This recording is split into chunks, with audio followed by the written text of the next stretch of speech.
Hello and welcome back everyone. In the video of part 2 of NEP 2020, I hope you have already seen part 1. So इस video में हम जानेंगे national education policy 2020 में assessment के बारे में क्या कहा गया है। उससे पहले हम जानते हैं असेसमेंट होता क्या है। Through out a span of time हमने बच्चे को करिकुलर प्लस को करिकुलर हॉलिस्टिक डेवलपमेंट के उद्देश्य से या उसके मोटिव से हमने जो कुछ बच्चे को सिखाया उसका कितना परसेंटेज बच्चे तक एक्चुअल में पहुंच पाया, उस चीज़ को जांचने के लिए हम एक प्रोसेस का इस्तेमाल करते हैं जो कि इसको क्या कहते हैं, असेसमेंट कहते हैं। इसके अकॉर्डिंग असेसमेंट रिजिड ना हो के फ्लेक्सिबल होना चाहिए। रिजिड इन द सेंस कि कोई ट्रेडिशनल मेथड जो हम आज तक यूज़ करते आ रहे हैं उस मेथड से हट के, उस मेथड से स्टिक इन ना हो के हम क्या करेंगे, असेसमेंट को फ्लेक्सिबल बनाएंगे।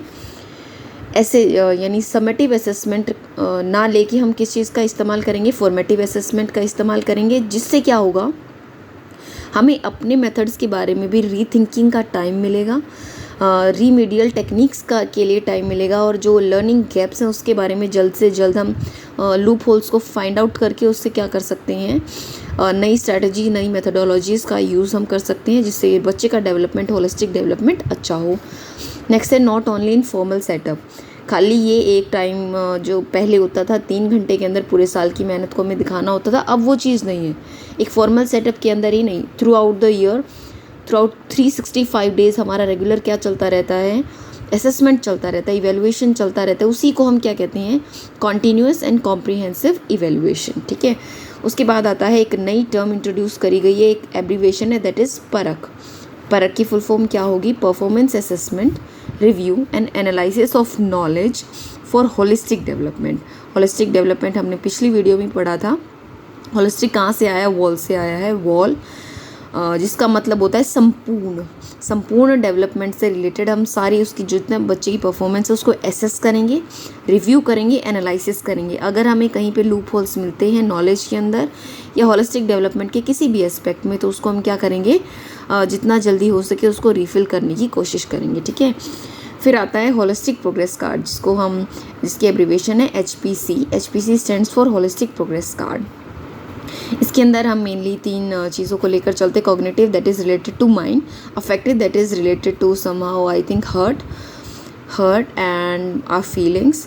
नेक्स्ट इज साइकोमोटर, ये ज़्यादातर हमारी फिजिकल एक्टिविटीज़ से रिलेटेड होता है। तो तीनों जो है टोटली जो है होलिस्टिक से रिलेटेड हैं, और इन तीनों चीज़ों को डिटेल में पढ़ने के लिए हमें ब्लूम टैक्सोनॉमी की हेल्प लेनी पड़ेगी।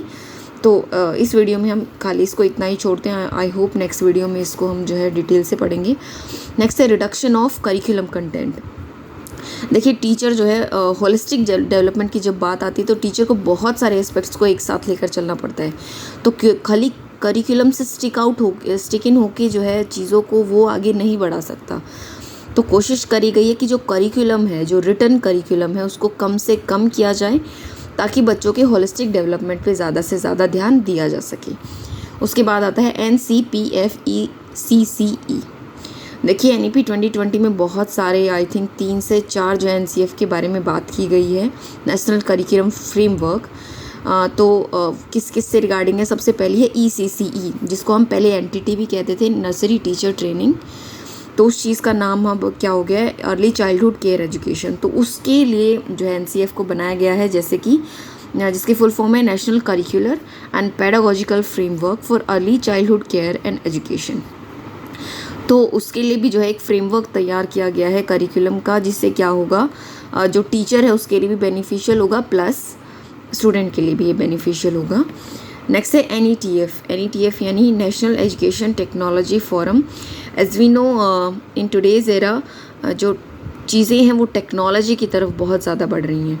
तो teacher as well as student सभी को टेक्नो फ्रेंडली तो एटलीस्ट होना ही चाहिए। तो टेक्नोलॉजी का जितना ज़्यादा इस्तेमाल हो सके एजुकेशन में किया जाता है, ताकि जो लर्निंग एक्सपीरियंस है बच्चे का वो इफ़ेक्टिव भी हो और वो लाइफ लॉन्ग उसके साथ चले। तो टेक्नोलॉजी का इस्तेमाल करना भी और इस्तेमाल सिखाना जो टीचर को भी और प्लस स्टूडेंट को, तो वो किसका काम रहेगा, NETF, that is national education technology forum. उसके बाद आता है vocational integration from class 6 onwards. देखिए, इंडिया में बेरोज़गारी का क्या हाल है वो हम सब जानते हैं। तो NEP 2020 में उस चीज़ का बहुत अच्छे से ध्यान रखा गया है वोकेशनल ट्रेनिंग का, वोकेशनल इंटीग्रेशन का। क्लास 6 के बाद जो है बच्चों के अंदर वोकेशनल इंटीग्रेट किया जाएगा वोकेशनल ट्रेनिंग्स को। इसका मतलब है अगर ये चीज़ as it is real life में इम्प्लीमेंट होती है तो आई थिंक मेरे अकॉर्डिंग NEP 2020 से बेटर कोई भी प्लान नहीं है। तो वोकेशनल अगर ट्रेनिंग क्लास 6 ऑनवर्ड्स दी जाती है तो बच्चा जो है जब तक स्कूल से आउट जाएगा, यानी student will come out of school adapting at least one skill. एक स्किल तो एटलीस्ट उसके पास ऐसी होगी जिससे वो अपनी लाइफ में बेरोज़गार ना रहेगा। ये वर्ड आई थिंक मैं गलत यूज़ कर रही हूँ। एक स्किल ऐसी होगी जिससे जो है वो अपनी लाइफ में कुछ कर सकता है, ठीक है। नेक्स्ट आता है common standard of learning in public and private school. जब ये लाइन पढ़ते हैं तो देखो हम गूज़बम्स मिलते हैं एक्चुअली। दिल्ली में ये चीज़ें देखने को भी मिल रही हैं, दिल्ली के जो गवर्नमेंट स्कूल है DOE में भी और MCD में भी। तो पब्लिक और प्राइवेट स्कूल दोनों स्कूल्स के अंदर ही कॉमन स्टैंडर्ड्स होंगे लर्निंग के। देखते हैं ये एक्चुअल में रियल लाइफ में कितना इम्प्लीमेंट होता है। नेक्स्ट है FLN foundational literacy and numeracy. Up to the age of 8 years बच्चे को लिटरेसी यानी लैंग्वेज से रिलेटेड रीडिंग हो गया, राइटिंग हो गया, ये चीज़ें जो है बच्चे के पास होनी चाहिए, स्किल्स बच्चे के पास होना चाहिए। प्लस नमरेसी। नमरेसी में क्या है, हमारे जो फंडामेंटल मैथमेटिक्स होता है यानी जो अरिथमेटिक ऑपरेशंस है, प्लस माइनस डिवीजन मल्टीप्लिकेशन, तो इन चीज़ों में बच्चा क्या होना चाहिए, फ्लुएंटली उन चीज़ों को संभालने वाला होना चाहिए। प्लस उन चीज़ों को रियल लाइफ में यूज़ करना भी जो है बच्चे को आना चाहिए। नेक्स्ट है GDP। जो इंडिया की GDP है उसका 4.3% अब तक जो है इंडियन गवर्नमेंट यूज़ कर रही थी कहाँ पे, एजुकेशन में। तो अब इसका मोटिव है या इसका टारगेट है 6% जो इन्वेस्टमेंट हो GDP की, पूरी टोटल इंडिया की GDP की 6% इन्वेस्टमेंट कहाँ होगी, एजुकेशन के अंदर। उसके बाद आता है SEDGs यानी socially and economically disadvantaged groups. Socially यानी सामाजिक रूप से, इकोनॉमिक यानी I don't know the actual meaning of economic in Hindi है actually. So socially economically disadvantage जो ग्रुप्स हैं, हमने कल बात करी थी OOSC that is out of school children. वो इन्हीं रीज़न से डिसएडवेंटेज अगर बच्चे हैं तो उनको मेन स्ट्रीम में कैसे लाया जा सकता है, किन चीज़ों को हमें छोड़ कर चलना है। जैसे कि जेंडर आइडेंटिटीज़, जब हम एजुकेशन दे रहे हैं, एजुकेशन प्रोवाइड कर रहे हैं तो ये चीज़ें जेंडर आइडेंटिटीज़ को हम फोकस नहीं करेंगे। वो गर्ल है, बॉय है, ट्रांसजेंडर, वो किसी भी जेंडर से बिलोंग करता, हम उसको इक्विटी के साथ पढ़ाएंगे। नेक्स्ट है socio cultural identities. Socio cultural identities यानी किसी भी कल्चर से अगर बच्चा बिलोंग करता है तो किसी भी भेदभाव के बिना हम बच्चे को पढ़ाएं। नेक्स्ट है geographical identities, disabilities, socio economic conditions. देखिए जब हम इन चीज़ों की बात करते हैं तो हमारे माइंड में एक वर्ड आता है दैट इज़ इंक्लूजन, जो कि हमारा इंडिया का टारगेट है। तो इंक्लूजन के साथ यानी every kind of student, may be he और शी इज़ नॉर्मल स्टूडेंट और स्पेशल स्टूडेंट और SEDGs जो हमने अभी पढ़ा, तो उनको सभी को एक रेगुलर सेटअप के अंदर जब हम पढ़ाते तो उसको इंक्लूजन कहते हैं। तो इंक्लूजन हमारा क्या रहेगा, टारगेट रहेगा अकॉर्डिंग टू NEP 2020। चलिए नेक्स्ट आता है, हमने इंक्लूजन कर लिया, बहुत सारे तरीके के बच्चे हमारी क्लास में आ गए, तो अब हमारा क्या जो है मतलब मोटिव रहेगा या क्या हमारा टारगेट रहेगा। तो अब हमारा टारगेट रहेगा रिकग्नाइज करना, आइडेंटिफाई करना और फोस्टरिंग करना, पालन पोषण करना। किस चीज़ का पालन पोषण, यूनिक कैपेबिलिटीज़ का। देखिए ये चीज़ हमने बहुत सारे साइकोलॉजिस्ट ने ये कहा है कि हर बच्चे के अंदर एक हिडन टैलेंट होता है, एक कैपेबिलिटी होती है। तो उस कैपेबिलिटी को फाइंड करना, रिकग्नाइज करना, आइडेंटिफाई करना, फिर उसको फोस्टर करना। Each student, every single student खाली ये चीज़ कहे कि इसका माइंड स्लो है, ये स्लो लर्नर है, या किसी तरीके से डिसेबल्ड है, या ये किसी भी तरीके से SEDG के अंदर जो है लाई करता है, तो हम इसको छोड़ देंगे नहीं, उसको छोड़ेंगे नहीं। हम क्या करेंगे, उसकी कैपेबिलिटीज़ को ढूंढेंगे और उसको फिर फोस्टर करेंगे, ठीक है। नेक्स्ट आता है फुल इक्विटी एंड इंक्लूजन। ध्यान से पढ़िए इस वर्ड को, ये इक्वालिटी नहीं है, this word is equity. Equity क्या है, इक्वालिटी क्या है, सभी। जैसे एक छोटा बच्चा है हमारी क्लास में, छोटा बच्चा इन द सेंस बाकी बच्चों के कंपैरिजन में उसकी एज कम है, ठीक है। नेक्स्ट आता है कोई वीक बच्चा है जो फिज़िकली क्या है, वीक है।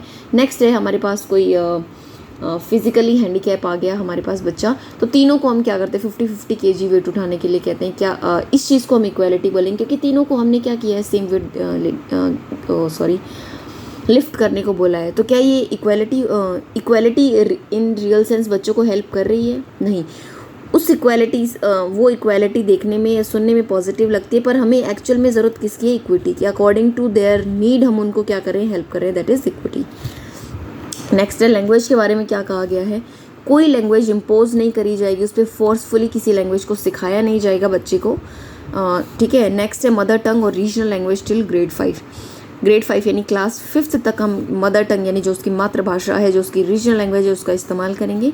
नेक्स्ट है संस्कृत, हमारे पास ऑप्शंस में होगी ऑल लेवल्स पे, चाहे वो फाउंडेशनल हो, चाहे वो जो है आपका प्रिपेरेटरी हो, मिडल हो, सेकेंडरी हो, सभी स्टेजेस में हमें क्या देखने को मिलेगी? Sanskrit as an option. 3 language formula, जैसे कोठारी कमीशन में हमने कल भी बात करी थी, 3 language formula, mother tongue, Hindi and a foreign language, ठीक है। 3 लैंग्वेज फॉर्मूला। नेक्स्ट है ISL क्या? Indian sign language. इस लैंग्वेज में क्या हमने क्या ऐड ऑन कर दिया है? Indian sign language. Sign language किसके लिए है? वेरी नाइस, स्पेशल स्टूडेंट्स के लिए। नेक्स्ट है टीचर एजुकेशन। देखिए खाली बच्चे को पढ़ाना ही इंपॉर्टेंट नहीं है, जो टीचर है, एक बार टीचर लग गया तो ऐसा नहीं है कि एक बार जब आपने JBT कर ली थी, आपने जो है आपको जॉब मिल गई है तो बस आप वहीं स्थिर रहेंगे, स्टिल रहेंगे, ऐसा नहीं है। टीचर की एजुकेशन के लिए भी NEP 2020 के अंदर चीज़ें दिखाई गई हैं, दैट इज़ NCFT। देखिए NCF दोबारा से आ गया, नेशनल करिकुलम फ्रेमवर्क। किस चीज़ के लिए? टीचर एजुकेशन के लिए। अब की बार किसके लिए आया है? टीचर एजुकेशन के लिए। टीचर एजुकेशन को बढ़ावा देने के लिए या उसके लिए करिकुलम सेट करने के लिए, फ्रेमवर्क देने के लिए किसका, और ये किसके अंडर काम करेगी? NCERT के अंदर। बाय 2030 तक टारगेट है NEP 2020 का, जो कि क्या है? Minimum degree. टीचर के लिए मिनिमम डिग्री क्या रहेगी? 4 ईयर इंटीग्रेटेड BEd। JBT को टोटली हटा दिया जाएगा अकॉर्डिंग टू NEP 2020, अगर ये रियल लाइफ में भी जैसा ये ऑन पेपर्स दिखाई दे रही है, अगर ऐसा ही इम्प्लीमेंट होगा तो BEd के मिनिमम जो है क्वालिफिकेशन क्या होनी चाहिए? BEd इंटीग्रेटेड, जो कि कितने ईयर्स की होती है? 4 ईयर्स की, 3 years of graduation plus 1 year of BEd। Next आता है NCF हमने अच्छे से पढ़ लिया था, नेशनल करिकुलम फ्रेमवर्क। किस चीज़ के लिए? अब स्कूल एजुकेशन के लिए, ठीक है। नेक्स्ट आता है CPD क्या होता है? Continuous professional development. जैसे हमने टीचर ने अभी जो है रिक्रूटमेंट ली है, अभी उसने स्कूल में आना शुरू कर दिया, पढ़ाना शुरू कर दिया, एक्सपीरियंस गेन शुरू कर दिया, तो अब वो प्रोफेशन तो उसने क्या कर लिया? अपना चूज़ कर लिया, प्रोफेशन उसको मिल भी गया, पर इस प्रोफेशन को डेवलप करना भी तो ज़रूरी है। तो इस चीज़ के लिए क्या है? कॉन्टीन्यूस, यानी लगातार वो चीज़ चलती रहेगी। क्या चीज़ चलती रहेगी? उसके प्रोफेशनल में डेवलपमेंट करना। I hope this video also help you, so please like, share and subscribe. Thank you.